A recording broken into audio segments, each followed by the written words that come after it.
അർജുനെ ഗംഗാവലിപ്പുഴയ്ക്ക് വിട്ടു നൽകാൻ ഉദ്ദേശിച്ചിട്ടില്ല.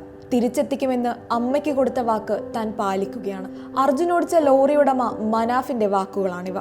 അർജുന്റെ മൃതദേഹം ലഭിച്ച ശേഷം നിറഞ്ഞ കണ്ണുകളോടെയാണ് മനാഫ് മാധ്യമങ്ങളെ കണ്ടത്.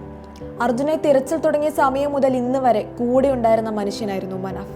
അദ്ദേഹത്തിനെതിരെ പലതരത്തിലുള്ള പ്രതികരണങ്ങളായിരുന്നു ഉയർന്നിരുന്നത്. കർണാടക പോലീസും സമൂഹ മാധ്യമങ്ങളുമെല്ലാം പലതരത്തിൽ മനാഫിനെ വേട്ടയാടി. എന്നാൽ അതിനെയെല്ലാം മറികടന്ന് അർജുന് വേണ്ടിയും കുടുംബത്തിന് വേണ്ടിയും നിലകൊള്ളുകയായിരുന്നു അദ്ദേഹം. ഒരു സമയത്ത് അർജുനെ തിരിച്ചു കിട്ടില്ലെന്ന് ഉറപ്പിച്ചപ്പോൾ പിന്തിരിപ്പിക്കാൻ നോക്കിയവർക്ക് മുന്നിൽ കീഴടങ്ങാതെ മനാഫ് മുന്നോട്ട് നീങ്ങി. എല്ലാത്തിനും അപ്പുറം മനുഷ്യബന്ധങ്ങളുടെ വില ഈ മനുഷ്യൻ നമ്മെ പഠിപ്പിക്കുന്നു. ഇപ്പോൾ മനുഷ്യ സ്നേഹത്തിന്റെ മഹത്തായ പ്രതിരൂപമായി മാറിയിരിക്കുകയാണ് മനാഫ്. മനാഫിന്റെ മനസ്സാണ് മലയാളിയുടെ ഉള്ള് എന്നായിരുന്നു ഷാഫി പറമ്പലിന്റെ പ്രതികരണം. അർജുനൊപ്പം ഈ നാട് മനാഫിനെയും മനസ്സിൽ അടയാളപ്പെടുത്തിയിട്ടുണ്ട്.